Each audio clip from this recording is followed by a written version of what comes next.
ஒரு சாதாரண சிறிய சம்பவம் யார் மனசை எப்படி வேணாலும் மாற்றிடும். அப்படிப்பட்ட ஒரு சம்பவத்தை பார்க்கலாம் வாங்க. துறவி ஹபீப் அஸ்மி ஒரு நாள் ஆற்றுக்கு நீராட போகிறாரு.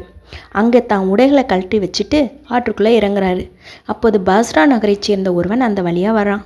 கரையின் மீது யாருடைய உடைகளோ இருப்பதை பார்க்குறான். உடனே ஆற்று பக்கம் திரும்பி யாராவது இருக்காங்களான்னு தேடி பார்க்குறான். அவனோட கண்களுக்கு யாருமே தென்படல. ஏன்னா பக்கவாட்டில் இருந்த கரைகள் துறவியை மறைச்சிருந்துச்சு. அடடா, யாரோ ஒருவர் கவனம் இல்லாமல் இதனை விட்டுட்டு போயிட்டாங்க போலையே.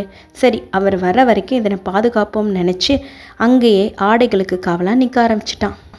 துறவியும் ரொம்ப நேரமாக குளிச்சுட்டு தன்னுடைய உடைகளை எடுக்கிறதுக்காக கரையேறி வராரு. அப்போது அங்கே நின்றிருந்த மனிதன் துறவியை பார்த்து, பெரியவரே, உடைகளை இப்படி பாதுகாப்பு இல்லாமல் விட்டு செல்லலாமா? யாராவது திருடிட்டு போயிருந்தா என்ன பண்ணுவீங்க அப்படின்னு கேட்குறான்.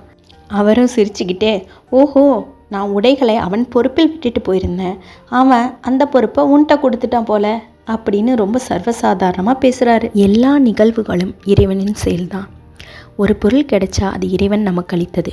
அது கிடைக்கலைனாவோ மறைஞ்சாலோ அது இறைவனால் எடுத்துக்கொள்ளப்பட்டு விட்டதுன்னு நம்ம நினச்சிக்கணும். அதனால தான் எந்த பொருள் பத்திரமாக இருந்தாலும் அவர்கள் மகிழ்கிறதும் இல்லை, எந்த பொருள் களவு போனாலும் அதற்காக வருத்தப்படுறதும் இல்லை. மழை நல்லா பெஞ்சிச்சுன்னா விவசாயம் செய்கிறவன் மகிழ்ச்சி அடைவான்.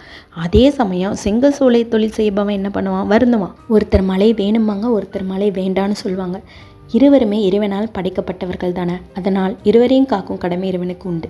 சூஃபி ஞானிகள் இதை கொடு அதை கொடுன்னு பிரார்த்திப்பதே இல்லை. எப்போது எதை செய்ய வேண்டும்னு நம்மை விட நம்மை படைத்த இறைவனுக்கு நன்றாகவே தெரியும்.